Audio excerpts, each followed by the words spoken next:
Hey guys, what's up? Back with another video. This time we're going to do my WWE Money in the Bank 2018 review for my classic pay-per-view reviews. So let's get this underway, shall we? First off, we kicked off the show with a rematch from Backlash. We had Daniel Bryan taking on Big Cass.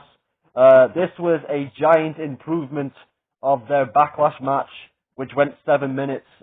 Awesome stuff right here. Great opener. Chicago was on fire. Awesome stuff.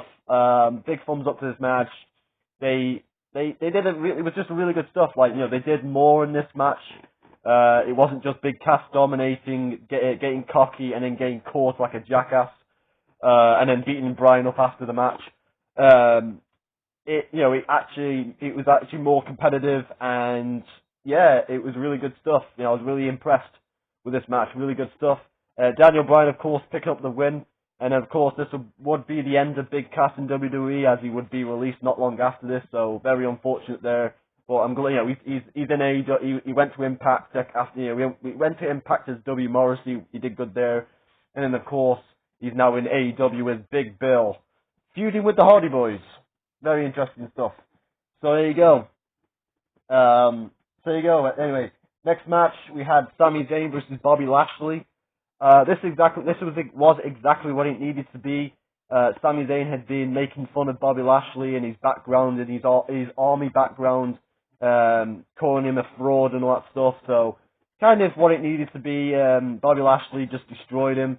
I will say though, Bobby Lashley. I'm glad that Bobby Lashley stopped using the vertical suplex as his finishing move, because it wasn't destructive enough. You know what I mean? Like, it didn't feel like a finishing move. It felt like a normal move in a match, a vertical suplex. So, yeah, I'm glad Bobby Lashley stopped using that. Unfortunately, just like Big Cass, but in different circumstances, this will be the end for Sami Zayn in 2018, as he would go off to have the double shoulder surgery after this, and he would be out for the rest of the year. So, bye-bye Sami Zayn. You did some good stuff in 2018. See you again down the road, Sami. But yeah, good stuff right here. Bobby Lashley wins. We move on. And we move on to the next match, which was Elias versus Seth Rollins for the Intercontinental Championship. Of course, Seth Rollins was the Intercontinental Champion. And Elias was the challenger. This was awesome. I like this match. Seth Rollins continues to be one of my wrestlers of the year for 2018 so far. Him and AJ Styles, it's neck and neck at the moment when it comes to them two being Wrestler of the Year. Awesome stuff so far in these pay-per-views between those two. And this was no different. Elias and Seth Rollins had a really good match. One of Elias' best performances, if I may say so myself. He really took Seth to the limit.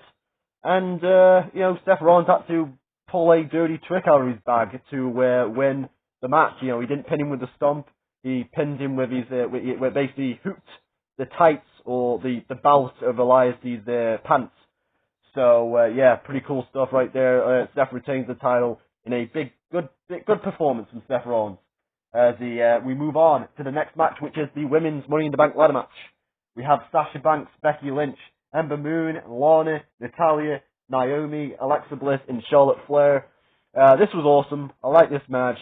Multiple person ladder match. You can't go wrong with that. These matches are usually fantastic, and this was no exception. Awesome stuff. You could see, I liked the interactions between Naomi and Ember Moon. Wish we would have seen them go one-on-one. It would have been unique, but unfortunately we never did.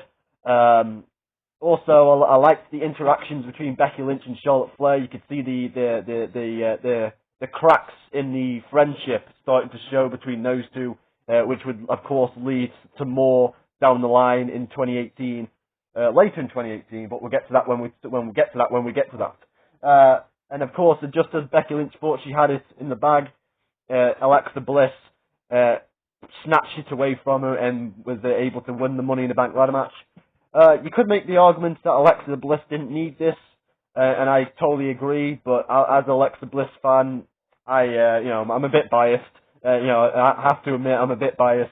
I would have loved to see Becky win this, but knowing where Becky's journey is going in 2018, I didn't really mind her losing this. And Alexa Bliss, knowing where her journey is going to go, I was a big fan of this, so yeah, win-win situation for me. Anyway, we move on to the next match, which was Roman Reigns taking on Jinder Mahal. It was exactly what it was. It was just a filler match to get, it was just another body for Roman to beat. Unfortunately, sorry, no disrespect to Jinder Mahal, but he was just another guy there he could have been anybody in that position. Roman Reigns was never going to lose on his way back to facing Brock Lesnar at SummerSlam. Spoiler alert for a couple months' time. So a couple pay-per-views time, shall I say. It may take a couple of months. Who knows? But yeah, this was it was what it was. I'm just glad that it wasn't the main event this time. And Roman Reigns wins as we move on to the next match, which is the Smackdown Women's title match. We have Carmella defending the Smackdown Women's title against Asuka. Okay match. It was just going along just okay, and then the finish happened. Asuka got distracted by the returning James Ellsworth, who was wearing a Asuka mask. Made Asuka look ridiculous. The fact that she got distracted by someone who wearing her own mask. Not her own mask, but like an Asuka mask. And there again, if James Ellsworth took the mask off and winked at me, I'd be distracted too. But I'd be like running to the bathroom to puke. Anyhow. Anyway, Carmella won after that distraction, and we move on. I didn't like that. It was a very silly finish. I actually laughed at the end. I laughed at the finish because I thought it was ridiculous. Next match, we had the WWE Championship on the line. We had AJ Styles defending the WWE Championship against Shinsuke Nakamura in a last man standing match. This was awesome. Almost said phenomenal there, but that's a bit too cliched, if I might say so myself. Because I think I've said that in the past, and I kind of cringe when I say it, because it's like, that's what AJ says, that's AJ's catchphrase. This, on the other hand, was really good stuff. I really enjoyed this rivalry, apart from the bullshit finishes that they had in the past with Backlash and the Greatest Royal Rumble with their double countouts. But I really enjoyed this one, last man standing match, and of course, the icing on top of the cake was the fact that we had a finish. A decisive winner. AJ Styles won this match, putting this feud to bed, and it's been really good, really fun stuff, really fun match.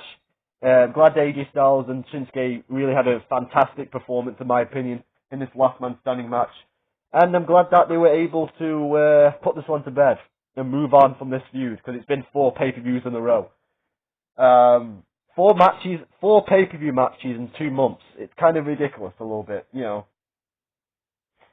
Anyway, moving on to the next match, we have Nia Jax defending the Raw Women's title against Ronda Rousey. This little woman right over here, I better not say little woman, otherwise, if she hears that, she might say, "Who's you? You're calling a little woman?" and she'll judo throw me out the fucking window. Enough of my fantasies, right? Dominated by Ronda Rousey. I can think of worse things happening to me. Anyhow, Ronda Rousey versus Nia Jax. This was awesome. I like this match. Ronda Rousey had an awesome year in 2018. I was really happy that I was going to revisit this year because of, I was looking forward to seeing Ronda's matches. As a big fan of Ronda Rousey, this was awesome. And, Nia Jax brought her A game, and, Nia Jax had a great performance here. Nia Jax and Ronda Rousey clicked. In chemistry-wise, and I really liked their match, their matches that they had together, because they have one later in 2018 at the December pay-per-view. But this one was awesome, and I liked the finish because it set up a lot of things in the future. So Ronda Rousey looked like she had the arm bar connected, was just about to extend the arm, and Alexa Bliss came in and caused the DQ, which led to Alexa Bliss cashing in Money in the Bank on Nia Jax and becoming the new Raw Women's Champion. So, which I was a big fan of, especially considering this was Alexa's last singles championship reign. As I speak in April 2023, this is Alexa Bliss has not had a singles title reign since then. She's had like women's tag team title reigns like Nikki Cross and all that stuff, but you know, she hasn't won a singles championship since this event in 2018. So, and as a big Alexa Bliss fan, I was very happy with this, and it sets up a lot of things in the going forward after this pay-per-view, because you got the Nia Jax Alexa Bliss rematch after this. Of course, you got the Ronda Rousey Alexa Bliss, or Ronda Rousey will want revenge on Alexa after this. And then of course you can down the line, as I said, in December, you got the Ronda Rousey Nia Jax rematch. So pretty cool stuff. Big thumbs up for this one. And yeah, as we move on to the next match, which is the men's Money in the Bank ladder match. We have Samoa Joe taking on Finn Balor, taking on Rusev Day, taking on Kevin Owens, taking on Bobby Roode, taking on The Miz, taking on Braun Strowman, taking on Kofi Kingston, representing the New Day. This was fantastic. Fantastic main event. I really enjoyed this match because of one man, and there he is right there. The big bad Braun Strowman. The animated cartoon himself, Mr. Braun Strowman. He was fantastic in this match. Really loved his stuff that he did with Kevin Owens. He threw poor Kevin Owens off that damn tall ladder, which was absolutely insane. There's the spot that poor Kevin Owens getting thrown off the top of that ladder. It was absolutely insane. And then he ran down the ramp, Braun Strowman did, and then charged through a ladder like he went through what's that thing called? Like in football, when the footballers come out and they run through that kind of, they charge through that kind of plastic sheet thing. Well, that was Braun Strowman, but he ran through a fucking ladder. And of course, Braun Strowman wins this matchup, which is awesome, fantastic. As I said before about the Alexa Bliss match, you could make the argument. I think I said it in this one. It's been a long day. You could make the argument that Alexa and Braun didn't need to win this match. You could have given it to one of the other competitors, but as a big Alexa Bliss and Braun Strowman fan, I was really happy that Braun Strowman and Alexa won these two matches. Yeah. Just wish that, a bit of a spoiler alert here. I just kind of wish that it would have ended up a little bit better, cashing in wise for Braun Strowman, rather than what actually happens later down the line in 2018 with Braun Strowman. But we'll get there when we get there. Anyway, great pay-per-view in my opinion. This was definitely a big improvement over the last pay-per-view, Backlash 2018. So my score for Money in the Bank 2018, I'm going to give a score because I forgot to give one on the Backlash video. I had to write it in the comment section. I gave Backlash a 3 out of 10. I'm going to give Money in the Bank 2018 a big, gigantic 8 out of 10. So there you go, guys. There's my Money in the Bank 2018 review. Tell me what you thought. Tell me what you thought in the comments. Give me a thumbs up if I deserve it. And I'll see you guys in the next one. By the way, you guys better give me something, because otherwise, Braun Strowman is gonna give you those hands! Anyhow, on a serious note, guys, hope you had a fun day. Hope you enjoyed the video. Tell me what you thought in the comments. All that other stuff. Give me a thumbs up if you deserve it. And I'll see you guys in the next one. And don't remember, get those hands! See you guys.